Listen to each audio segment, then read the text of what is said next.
أعلن الاتحاد الإفريقي لكرة القدم اليوم الثلاثاء 23 يناير الجاري عن فتح تحقيق رسمي في الأحداث التي أعقبت مباراة المغرب والكونغو الديمقراطية الأحد الماضي على ملعب لوران بوكو بمدينة سان بيدرو الإيفوارية برسم الجولة الثانية من مباريات دور مجموعات كأس إفريقيا بساحل العاج.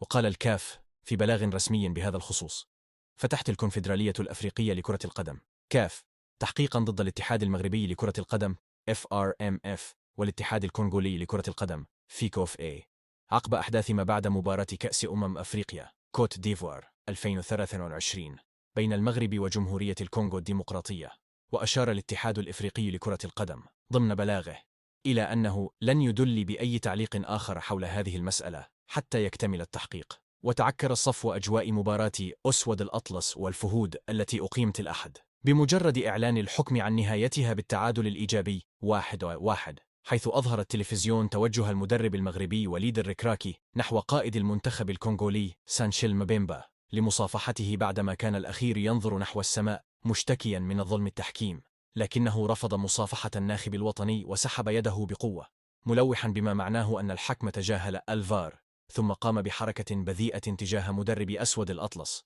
وهو ما أثار غضب بقية اللاعبين المغاربة الذين لم يستسيغوا ما صدر عن اللاعب مبيمبا. لاحقا أدلى مبيمبا بتصريح زعم فيه أن قائد كتيبة أسود الأطلس وجهوا إليه كلمات عنصرية بعد نهاية مباراة المنتخبين، غير أن الركراكي نفى ذلك وأكد بالمقابل أنه تعرض رفقة مساعده إلى هجوم من طرف اللاعب الكونغولي المذكور، ومع ذلك توجه نحوه ليصافحه، لكنه أعرض واستمر في استفزاز من جهته.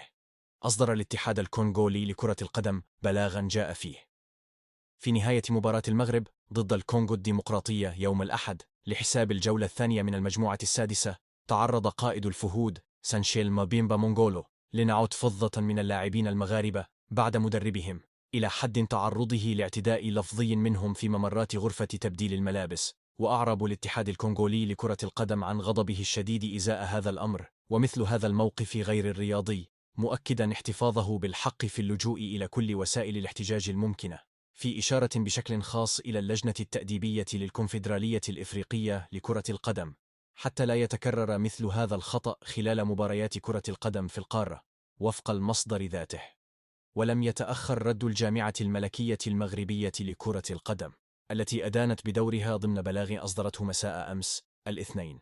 كل التصرفات غير الرياضية التي تلت هذه المباراة دون الدخول في منطق الاتهامات. ومن خلال ما سبق، أكدت الجامعة الملكية المغربية لكرة القدم مجددا تمسكها بقيم الروح الرياضية والأخلاق واللعب النظيف، مبرزة أن هذه الأحداث لن تؤثر بأي شكل من الأشكال على الروابط الأخوية بين البلدين.